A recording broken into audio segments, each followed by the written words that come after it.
likes, thanks for the comments, thanks for always viewing. Thank you so much. Please don't get tired of listening to me. Go through this journey with me, guys. I'm continuing with the surgery experience. From the last video, I told you that the doctor said they would start with the emergency cases before it would get to me. So I waited that morning. Oh my gosh, people were praying for me. So many people. My pastor prayed over the phone, my sisters, the whole family were there. They prayed with me, and my friends, and Cynthia and Tiana, they were there. And those, and two of them, like, I didn't tell them on what was happening. I didn't tell them. I told them about the surgery I did that day I was admitted at the hospital. So they weren't aware of the chemo, everything that was happening with me. They were not aware. So it was a day to the surgery that I told them, and they came through for me. So they all prayed with me. Then WWW, they prayed for me. The choir, they prayed on the page, and PWC, PWC had a prayer chain for me. They kept calling, when is this? Let us know when you are going in. They kept calling. They had to collect my sister's phone number so they could contact her when they are not able to reach me. So we're talking. The moment they called me and they came for me, I told them, they intensified the prayer, So I went in, but getting there, I did not go into the surgery room immediately. The surgery was still going on there, so I had to wait. I was like, wow, those people thought I was already inside here. They will start counting it as the time I spent inside the theater, not knowing that I was just here waiting for my turn. So I stayed there. So the next day started, gisting with me. She said she likes the way I was calm and I was just smiling all through, Well, so we started talking. So after everything, she finally came. I said, okay, so you will be going in any moment from now, but we have to know what kind of surgery are you going in for? As if they don't know, But well, it's one of the protocols for the surgery. So I told him mastectomy. He said okay. So she checked in everything that was meant to bring, and they were complete.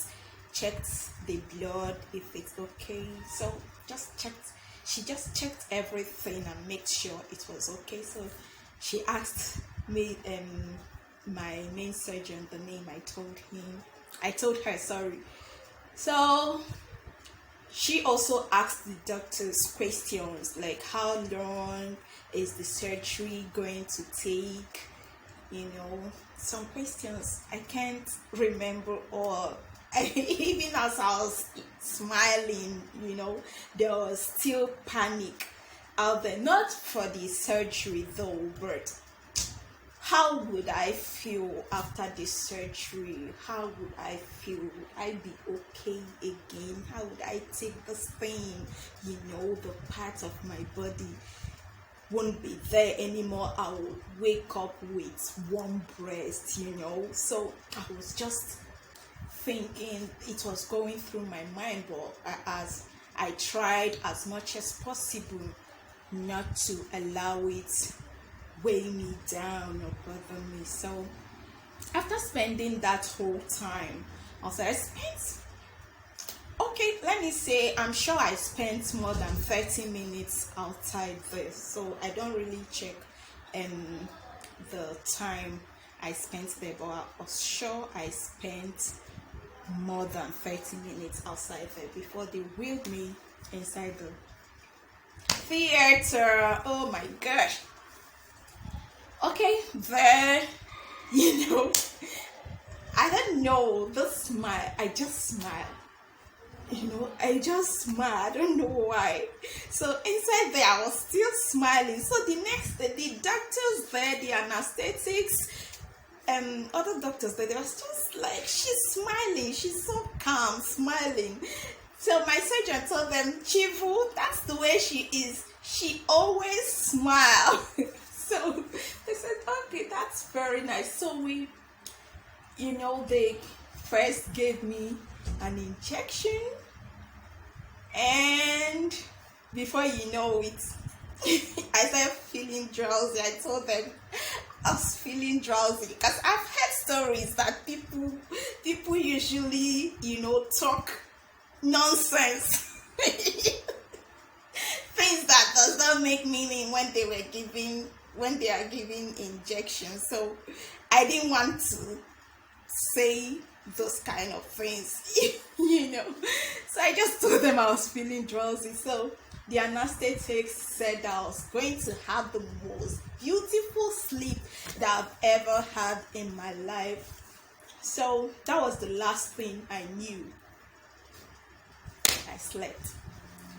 Next thing, I don't know how long, I didn't know how long. Next thing, I woke up outside the theater in one of the in the recovery room. So I just opened my eyes. I saw my surgeon. I smiled. He said, she's still smiling. She's still smiling. Said the surgery is over. Everything went perfectly well. You are going to be okay. I said, okay. So I stayed there. I stayed there for a while again before I came out. I saw everybody standing outside.